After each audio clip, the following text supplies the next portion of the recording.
Voilà, Chérif, je vous l'annonçais tout à l'heure dans les titres, la brigade commerciale des douanes de Kidira qui a réalisé la plus grosse saisie de drogue, de cocaïne par voie terrestre. Selon un communiqué de la division de la communication de la douane, il s'agit exactement de 1137,6 kg de cocaïne conditionnée en plaquettes et mise dans des sacs soigneusement dissimulés dans le double d'un camion frigorifique venant d'un pays limitrophe du Sénégal.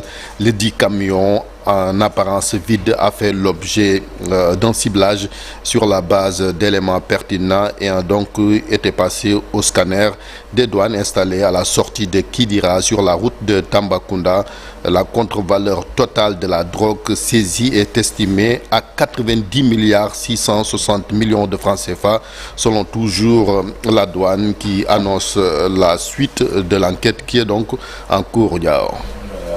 La levée du corps du doyen Mbaye Sidi Mbaye, Chérif, prévu ce matin à 10h à la morgue de l'hôpital Fann, suivi de l'enterrement à Yoff. Une voix empreinte de sagesse part à jamais laisse orpheline toute une génération, mais aussi une corporation. L'ancien président de la section sénégalaise de l'Union internationale de la presse francophone était formateur au CESTI, mais aussi dans plusieurs écoles de journalisme. Il était aussi porte-parole du corps de retour sur sa vie avec Habib Faye.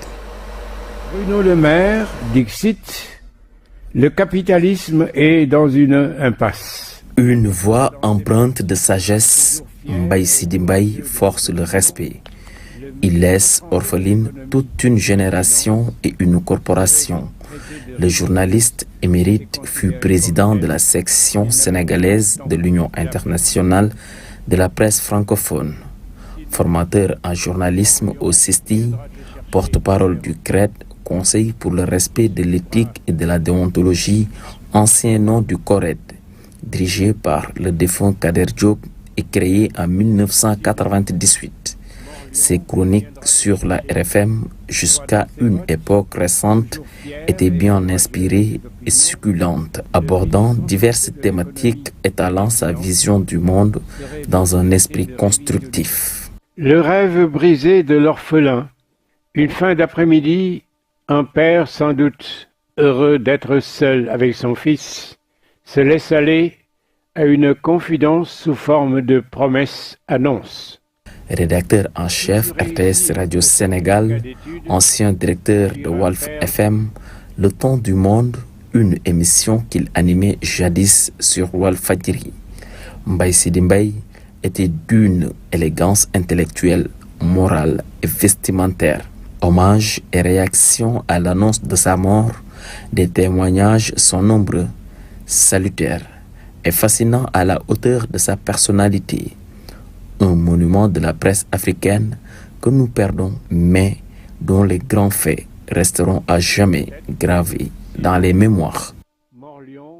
Voilà, le doyen Mbaye Sidi Mbaye qui s'en est allé vers l'au-delà. Alors, El Hadji Daouda Mine, une grosse perte pour le Sénégal, pour la presse sénégalaise, parce que c'est un monsieur plein de sagesse qui nous a quittés hier.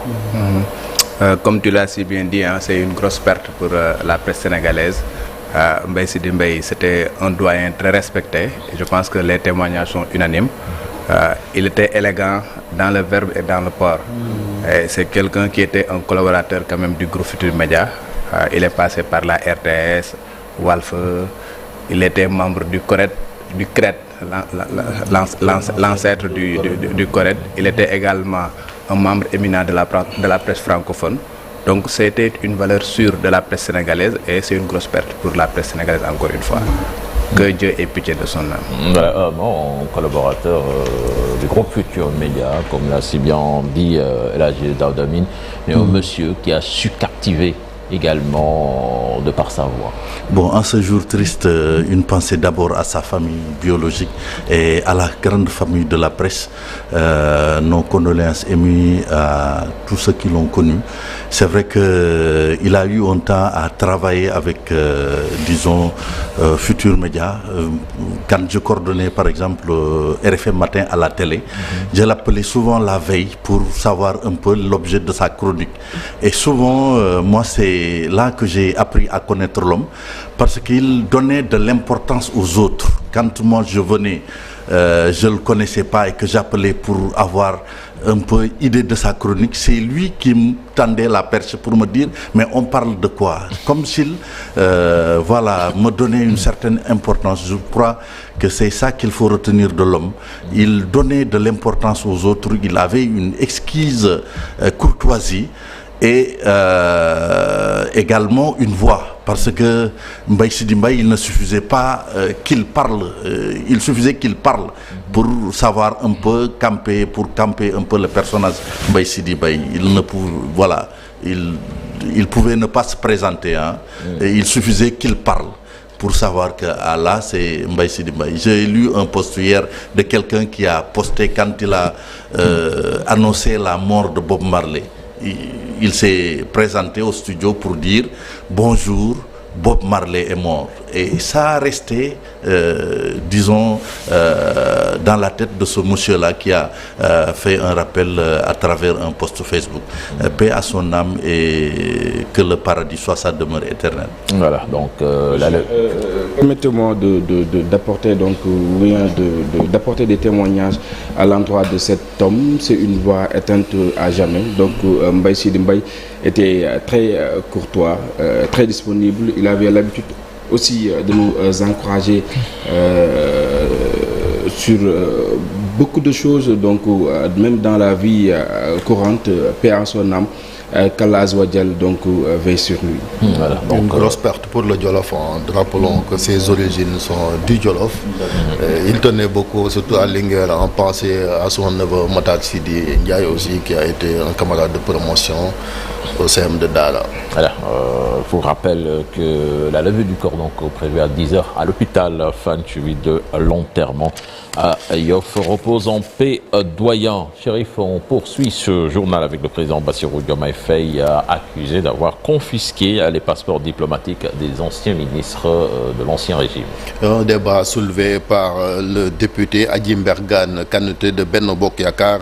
La raison invoquée selon elle est simplement que le passeport diplomatique est lié à la fonction, selon la parlementaire, qui invite les nouvelles autorités à savoir raison garder et rester sereines, ajoutant que les anciens ministres n'ont pas commencé à voyager avec le régime du président Macky Sall. Un post publié sur sa page Facebook Diao. Voilà, et puis la Going OIF demande aux autorités sénégalaises d'acquérir les milliers d'ouvrages appartenant à Léopold Sédar Senghor. Vente aux enchères d'une partie de la bibliothèque de Léopold Sédar Senghor à Caen en France. Un total de 602 lots sera proposé aux enchères ce lundi et mardi. Les livres des recueils de poésie longuement dédicacés et souvent annotés seront vendus sur des estimations de 20 à 50 euros, soit 13 500 et 32 000 francs CFA, ce qui a provoqué la colère du président de l'ONG Afrique Patrimoine. Sali Hassan Thiam dénonce un bradage du patrimoine de Léopold Sédar Senghor et invite les autorités sénégalaises à réagir. Voilà. Merci, Chérif Dia. Donc c'était là. Il y a une réaction à Poulaï. On n'a pas l'élément de la part de la régie à Poulaï. Je pense que si l'élément n'est pas disponible, on peut revenir sur le plateau.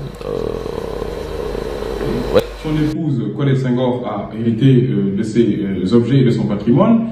Quand Madame Senghor est décédée également, c'est sa sœur qui a hérité de ses objets et l'ensemble de son patrimoine. Quand cette dernière est décédée, c'est sa gouvernante qui s'occupait d'elle durant ces derniers jours qui a hérité de ses objets. Donc aujourd'hui, on se retrouve dans une situation où c'est une personne tierce qui a entre les mains l'ensemble du patrimoine de Senghor. Ce qui est très grave, mais on n'est pas au niveau où on doit situer les responsabilités. Il y a une situation qui est présente, une vente aux enchères est organisée le 16 avril, l'État du Sénégal doit avoir la préemption sur l'ensemble du patrimoine de Senghor. Ce qu'il faut comprendre également, c'est que cette dame-là est obligée de payer 60% d'impôts au fisc français. C'est un trésor littéraire, patrimonial, extrêmement riche qui risque d'être éparpillé un peu partout dans le monde. Raison pour laquelle la solution aujourd'hui serait que les deux États puissent en discuter et de voir comment, par le biais du ministère de l'économie et des finances français, de voir comment régler ce sujet-là. Donc, je vous donne rendez-vous ce mardi à Caen pour mettre de la lumière sur ce sujet-là. Et on attend également qu'une décision soit prise rapidement du côté du Sénégal. Le Sénégal doit réagir. Il y a 6 mois de cela, l'État sénégalais avait racheté l'ensemble des objets personnels du président Senghor. Et là, aujourd'hui, on est dans une situation urgente où l'État du Sénégal doit poser un acte très fort. On est dans une période où toute la politique est en train de se recomposer. On est dans une période où les repères sont totalement brouillés, raison pour laquelle on doit lancer un message très fort. D'abord à nos concitoyens, ensuite à toute l'Afrique, mais aussi à la communauté internationale, comme on vient de le faire dernièrement lors de nos élections présidentielles, en donnant une leçon de démocratie au monde entier. Cette vente aux enchères des ouvrages de Senghor, on en parle tout à l'heure dans Un jour au Sénégal, Un jour dans le monde, Chérif Dia. En plus bref, le Premier ministre Ousmane Sonko qui nomme l'administrateur civil Ibrahima Gueye directeur du cabinet du Premier ministre Ousmane Sonko, qui a également reçu son homologue guinéen Baouri en visite de travail à Dakar. C'était hier à l'hôtel King Fahd Palace, comme vous le voyez sur ces images Diao. Alors, merci Chérif, on se retrouve dans quelques instants pour l'actualité internationale. Retenez que dans la deuxième partie d'Info Matin, suivre le Djangat avec Daouda Mine qui reviendra sur les chantiers du nouveau ministre de la Justice. Et puis l'invité d'Info Matin, il s'agit de Chérif Mbalo. Il est secrétaire général de la campagne sénégalaise pour la défense d'Al-Quds et la Palestine. Nous parlerons évidemment de la situation tendue dans cette partie du monde avec l'attaque de drones de l'Iran contre Israël. Tout de suite, l'actualité internationale.